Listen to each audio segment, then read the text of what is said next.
Finalmente, la Cámara de Diputados aprobó la iniciativa de la Guardia Nacional y a lo largo de la discusión se habló de militarización, de un mando civil, luego de un mando mixto, y aquí te vamos a decir qué fue lo que se aprobó, cómo se aprobó y por qué deberíamos estar preocupados. Y antes de hablar de lo que fue aprobado, te invito a que veas nuestro video donde explicamos qué es la Guardia Nacional, por qué no es la vía correcta para lidiar con el problema de la inseguridad, las diferencias que existen entre un soldado y un policía y las propuestas alternativas de lo que podía llevarse a cabo con la seguridad pública del país sin militarizarla permanentemente. Pero para darte un pequeño preámbulo, la Guardia Nacional es una nueva fuerza de seguridad pública que está impulsando el presidente Andrés Manuel López Obrador, que implica desaparecer la Policía Federal e incorporarla en una misma institución junto con la Policía Naval y la Policía Militar bajo el mando operativo de la Secretaría de la Defensa Nacional.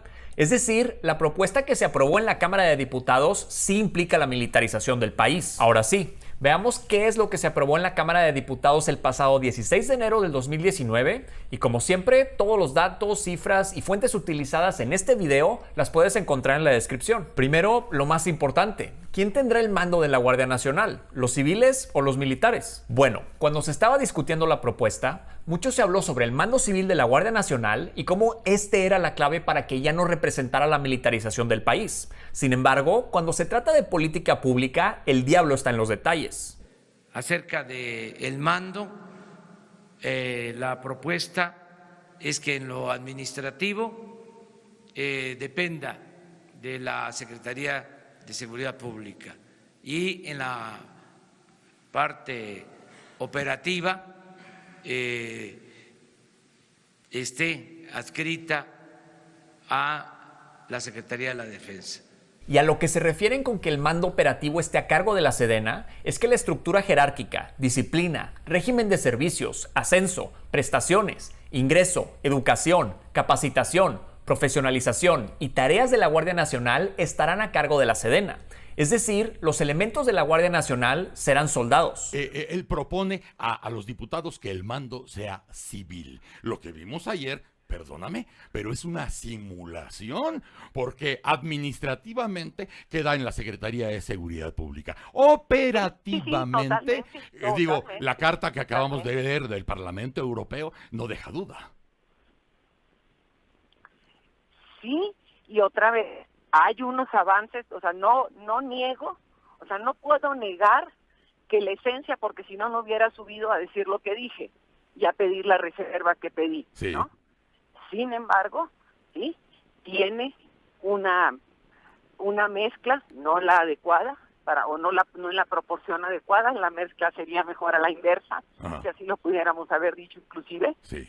Y si digo, podríamos, yo esperaría, ¿sí?, que el Senado pueda ir más allá de lo que nosotros pudimos ir. Ahora bien, aparte de lo que se aprobó, es importante ver cómo se aprobó, ya que a lo largo del proceso se convocó a una discusión sobre el tema, en donde se invitaron a expertos en seguridad pública para expresar su opinión técnica sobre la Guardia Nacional, los cuales en su mayoría desaprobaron la iniciativa uno tras otro. Después de leer con cuidado el dictamen aprobado por la Comisión de Puntos Constitucionales de esta honorable Cámara de Diputados, puedo afirmar que la propuesta para crear una Guardia Nacional sí implica la constitucionalización de la militarización del país. La clave está, sobre todo, en una porción de lo que sería un nuevo párrafo del artículo 21 de la Constitución. Cito: la Guardia Nacional forma parte de la Administración Pública Federal a través de la dependencia del ramo de la Defensa Nacional en lo que respecta a la estructura jerárquica, disciplina, régimen de servicios, ascensos, prestaciones, profesionalización y capacitación. Lo que se intentó con la Ley de Seguridad Interior, declarada inconstitucional por la Suprema Corte, ahora se pretende imponer con una reforma a la norma suprema. Ello me permite realizar un atento y siempre respetuoso llamado a la congruencia por parte de aquellos hoy legisladores que en su momento se opusieron a la aprobación de aquella legislación. Y finalmente decirles que pueden ustedes, sin trastocar la Constitución, establecer una Guardia Nacional Civil. Y además pueden arropar al ejército en las funciones que hasta ahorita inconstitucionalmente han realizado a través de la activación del artículo 29 constitucional. No necesitan dar al traste con el régimen constitucional para lograr esos dos objetivos. Ojalá lo tomen en cuenta. La Guardia Nacional debe de ser civil. Esta invención, ocurrencia, improvisación que están haciendo de un régimen híbrido o la teoría del aguacate en el que los van a hacer policías para afuera pero militares para adentro no funciona. El poder de disciplina implica el poder de mando. Si ustedes dejan el poder de disciplina en el ejército, ahí se va a quedar. Primero, la iniciativa de creación de la Guardia Nacional mantiene la extrema autonomía y casi total falta de rendición de cuentas que ha caracterizado a las Fuerzas Armadas en México desde 1946. Segundo punto, la confianza no es buena consejera para guiar el diseño de la estrategia de seguridad pública. Tercer y último punto, que se sigue de los dos anteriores. Si se ha de recurrir a las Fuerzas Armadas para desempeñar tareas de seguridad pública, la encomienda debe ser estrictamente controlada por autoridades y grupos civiles, rigurosamente acotada temporal y materialmente, y debe tener un plan de salida explícito y detallado que incluya la vuelta a la normalidad democrática. El dictamen en discusión no debe ser aprobado. Ustedes, legisladores y legisladoras federales, pueden creer lo que quieran, tienen todo el derecho, pero no pueden votar sin base formal de conocimiento y evidencia detrás de su voto. La gente está en buena medida desprotegida y atemorizada en buena parte del país. La violencia es sin duda terrible, de eso no hay duda. La gente tiene derecho a exigir soluciones ya.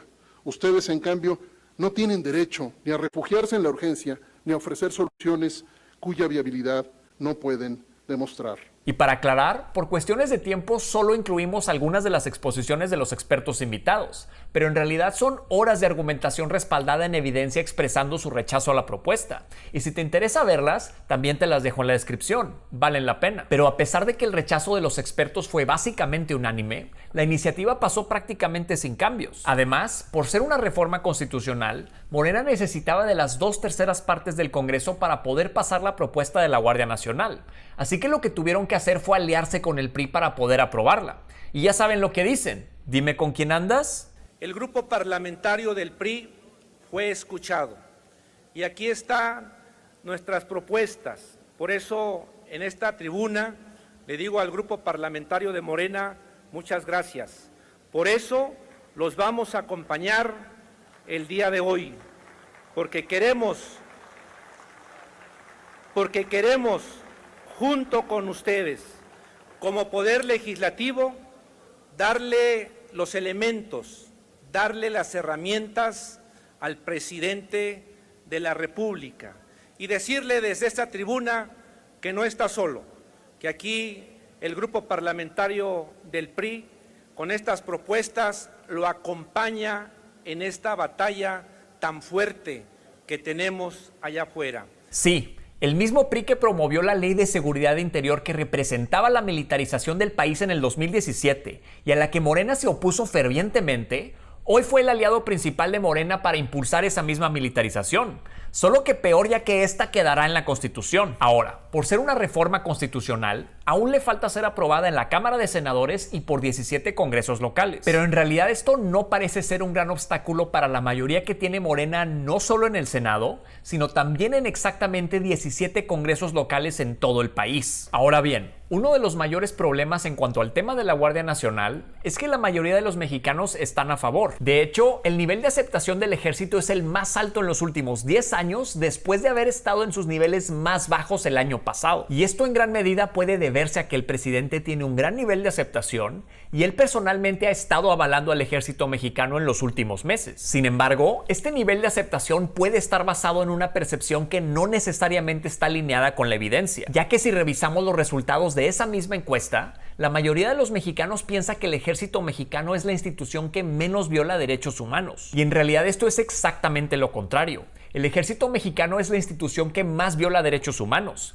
ya que del 2007 al 2017, el ejército tuvo el mayor número de recomendaciones por parte de la CNDH, con 113 casos, a comparación de la Policía Federal, que tuvo 46. Además, el 40% de las mujeres que fueron arrestadas por la Marina reportan haber sido víctimas de violación sexual, en comparación con el 10% que fueron arrestadas por la Policía Federal, lo cual nos demuestra que la percepción de la población muchas veces no cuadra con la evidencia. Pero a final de cuentas, no es la obligación de la población saber todos estos datos. La responsabilidad recae en nuestros representantes, que deberían tomar las mejores decisiones en política pública basados en la evidencia disponible y no en nuestras percepciones personales. Y no me malentiendan, no los critico nada más por criticar. Estoy a favor de muchas medidas que han propuesto, como la regulación del mercado de la marihuana, el desarrollo del sector salud, el combate frontal a la corrupción y el programa de jóvenes construyendo el futuro si se le da el seguimiento correcto. Pero la propuesta de la Guardia Nacional es negarse a toda la evidencia disponible que hemos acumulado en los últimos 12 años de violencia, desde que Felipe Calderón cometió el terrible crimen de sacar al ejército de sus cuarteles sin ninguna justificación real. Y va otra vez. Nadie que esté en contra de la Guardia Nacional está pidiendo que se saque al ejército de las calles hoy mismo.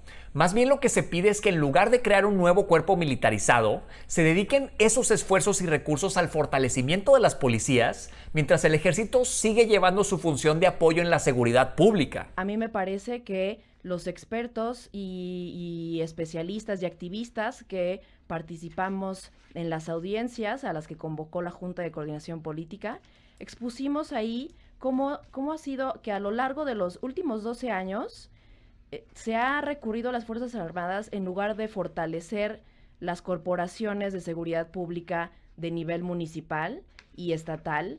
Y este asunto de la Guardia Nacional no resuelve ese gran vacío que, estos dos frentes, las policías estatales y municipales, son las que atienden la mayor parte de los delitos que ocurren en el país. La Guardia Nacional es una respuesta a delitos del fuero federal, en su mayoría, y al crimen organizado, pero los problemas de seguridad en México no se resumen a eso.